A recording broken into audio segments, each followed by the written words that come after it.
قل هاتوا برهانكم إن كنتم صادقين.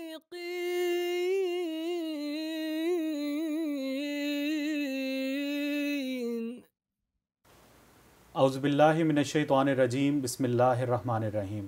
السلام علیکم ورحمۃ اللہ وبرکاتہ۔ ناظرین کرام، ہم بات کر رہے ہیں مولوی غلام دستگیر قصوری صاحب کی کتاب تحقیقات دستگیریہ کی، جس میں انہوں نے اپنے ذوم میں حضرت اقدس مسیح موعود علیہ الصلوۃ والسلام کے عقائد کا رد لکھا ہے۔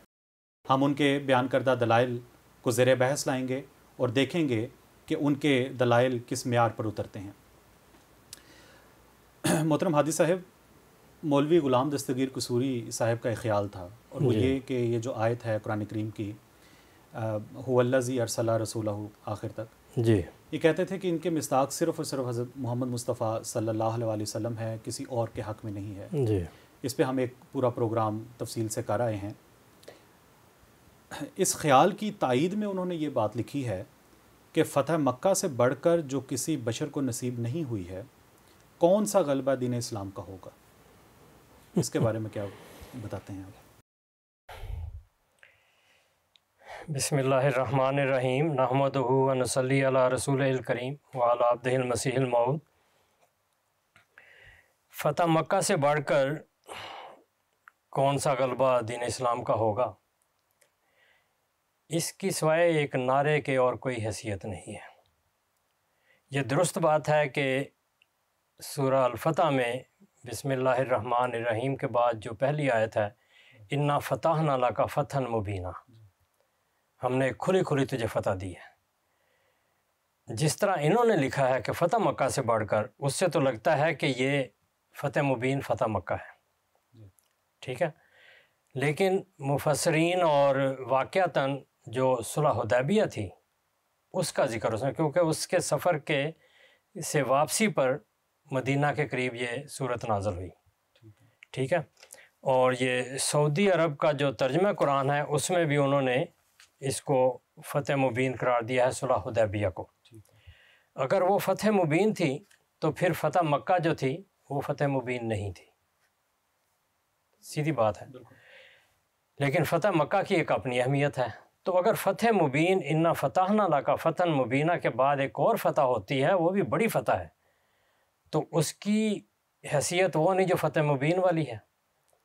تو اس لحاظ سے یہ جو کہتے ہیں قصوری صاحب، یہ بات درست نہیں ہے۔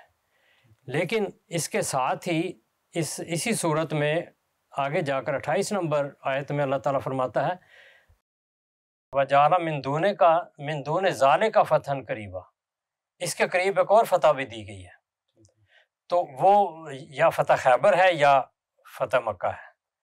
تو اس لیے یہ جو ہے فتح مکہ یہ آخر نہیں ہے۔ اگر یہ آخر ہے تو منطقی لحاظ سے اس سے بڑھ کر اور کیا غلبہ ہوگا؟ پھر تو ہو گیا، پھر اور غلبے کی ضرورت کیا ہے؟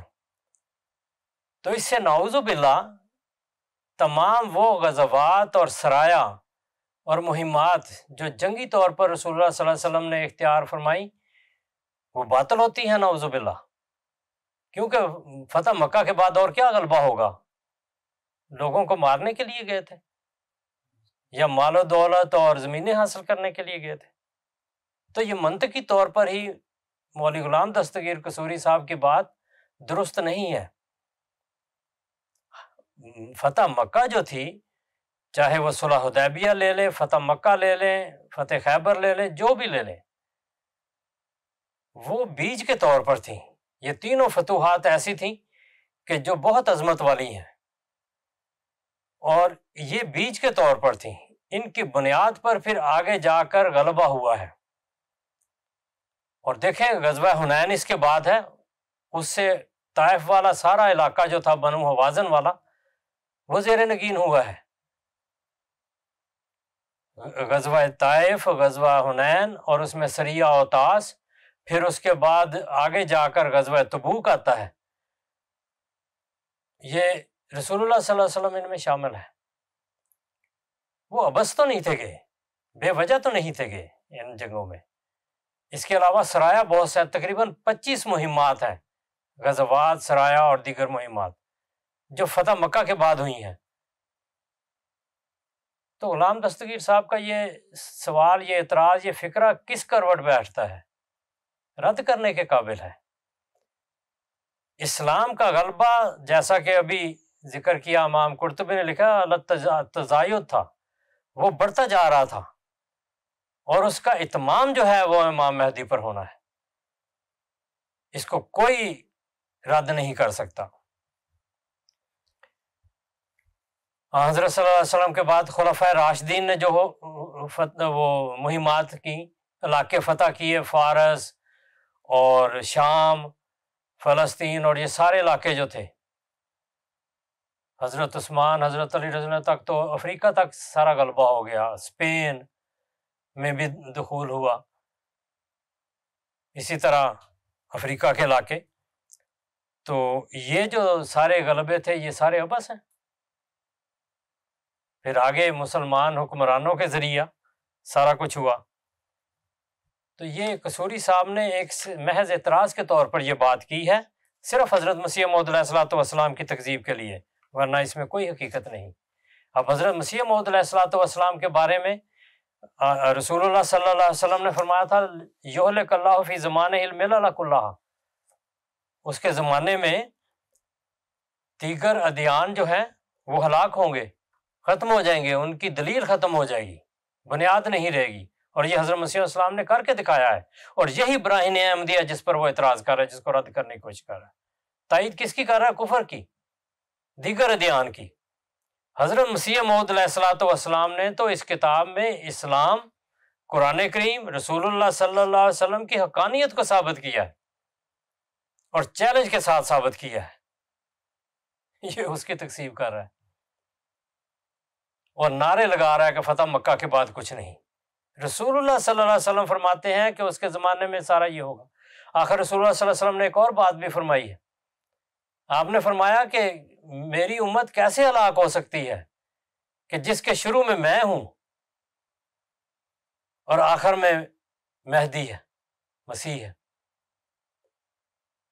اس کا مطلب ہے کہ آخری زمانے میں رسول اللہ صلی اللہ علیہ وسلم کے مسیح کے طور پر، آپ کی دوسری باسط کے طور پر جس مسیح اور مہدی نے آنا تھا، اس کے ذریعہ بھی رسول اللہ صلی اللہ علیہ وسلم کے دین کا غلبہ ہے، کسی اور کا نہیں ہے۔ آپ نے یہ بھی فرمایا کہ ایک ایسا فتنہ ہے جو مسیح کے جس کو ختم کرنے کے لیے مسیح آئے گا، لا یدان لأحد عن قتالہم، اور کسی کے پاس وہ طاقت نہیں ہے، دو ہاتھ نہیں ہے کہ اس کو قتل کر سکے۔ اور اس فتنے کے بارے میں فرمایا کہ جب سے دنیا بنی ہے قیامت تک اس سے بڑا فتنہ کوئی نہیں ہوگا، اور وہ دجال کا فتنہ ہے۔ وہ سارا دلیلوں سے ہے، سارا دعاؤں کے ذریعے ہے، اور یہ تاثیر روحانی رسول اللہ صلی اللہ علیہ وسلم کی عطا کردہ مسیح موعود میں اور مہدی موعود میں آنی۔ تو یہ مسلم کتاب الفتن باب اشراط الساعہ میں یہ پوری تفصیلی حدیث ہے، لا یدان لأحد عن قتالہم، باب لد پر اس سے مقابلہ ہوگا۔ ابو داؤد میں یہ روایت ہے کہ یہلک اللہ فی زمانہ الملل کلھا، اور کنز العمال میں یہ روایت ہے کہ امتی امت مبارکۃ لا یدری اولھا خیر او آخرھا خیر، کہ میری امت مبارک امت ہے، معلوم نہیں کہ اس کا شروع اچھا ہے یا آخر اچھا ہے۔ تو آخر زمانے میں کوئی بات ضرور ہے، اور اس بات کو اگر مولوی غلام دستگیر اپنے سارے مطالعے کے ذریعے تفصیل کے ساتھ اپنے آپ کو وہ عالم قرار دیتا ہے اور لوگوں پر، دوسرے فرقوں پر حملے کرتے چلا جاتا ہے، اگر وہ یہ رسول اللہ صلی اللہ علیہ وسلم کی باتیں نہیں پڑھ سکتا تو اس کے علم کو ہم کیا کہیں گے؟ میں نے ساری کتاب کو کھنگالا ہے، ہوائی باتیں ہیں، سطحی باتیں ہیں، تکذیب اس کی کھری ہے، جس طرح رسولوں کے مکذب ہوتے ہیں اس طرح اس نے بات کی ہے۔ اب یہ جو رسول اللہ صلی اللہ علیہ وسلم فرما رہے ہیں کہ مجھے نہیں پتا کہ اس کا آخری حصہ اچھا ہے یا پہلا اچھا ہے، حالانکہ پہلے رسول اللہ صلی اللہ علیہ وسلم خود موجود تھے، مگر جیسا میں نے عرض کی کہ فتح مکہ یا دیگر جو بھی فتوحات تھیں، خاص طور پر یہ فتح مبینہ اور من دون ذالک فتح قریبہ، یہ عظمت والی فتوحات تھیں، مگر یہ بیچ کے طور پر تھی جس پر آگے غلبہ چلنا ہے، اور رسول اللہ صلی اللہ علیہ وسلم کو جو اللہ تعالیٰ نے علم عطا فرمایا وہ مسیح موعود علیہ الصلوۃ والسلام کے ذریعہ اپنے اتمام تک پہنچنا ہے۔ اور تمام و ذالکہ یہ حضرت ابو ہریرہ رضی اللہ عنہ کی روایت میں بھی ہے اور دیگر روایتوں میں موجود ہے۔ تو یہ جو رسول اللہ صلی اللہ علیہ وسلم کی باتیں اگر مولوی غلام دستگیر صاحب اس پر ذرا سی توجہ رکھتے تو ان کو سمجھ آتی کہ آخری زمانے میں بھی کوئی وقت ہے، اور یہ سارا رسول کریم صلی اللہ علیہ وسلم بتا چکے ہیں کہ غلبہ اسلام حضرت مسیح موعود علیہ السلام کے ذریعے ہونا ہے، اور مفسرین اس کو بار بار بتا چکے ہیں، ان کو بھی یہ رد کرتے ہیں۔ تو یہ دیکھیں مشکات میں یہ روایت ہے، امت محمدیہ کا اجر و ثواب اس کا وہ ہے باب ثواب حاضح الامہ، اس میں ہے کہ کیف تہلک امتنا اولھا والمہدی وسطھا والمسیح فی آخرھا، تو درمیان میں مسیح اور آخر میں درمیان مہدی، آخر میں مسیح آئے گا، تو یہ مبارک امت یہ ہلاک نہیں ہوگی، مسیح موعود علیہ السلام کے ذریعے قائم ہوگی۔ تو ان کو چاہیے تھا کہ حضرت مسیح موعود علیہ السلام کی تائید کرتے، ان کے دستے راست بنتے اور اسلام کے غلبہ کی مہم میں شامل ہوتے، تکذیب کر کے مکذبوں کا انجام حاصل کیا، لیکن خدا کی تقدیر چل رہی ہے، اور یہ دوسرا دور بھی پہلے دور کی طرح بہت بابرکت ہے اللہ تعالیٰ کے فضل سے، اکناف عالم میں رسول اللہ صلی اللہ علیہ وسلم کے دین کا غلبہ ہو چکا ہے اور آگے بڑھ رہا ہے۔ وآخر دعوانا ان الحمد للہ رب العالمین۔ جزاکم اللہ احسن الجزا ہادی صاحب۔ ناظرین کرام، اگلے پروگرام میں ایک نئے اعتراض کے جواب کے ساتھ آپ کی خدمت میں حاضر ہوں گے، تب تک کے لیے السلام علیکم ورحمۃ اللہ وبرکاتہ۔ صف دشمن کو کیا ہم نے بہجت پامال، سیف کا کام قلم سے ہی دکھایا۔ احمدیہ مسلم جماعت اسلام میں نشت ثانیہ کی الہی تحریک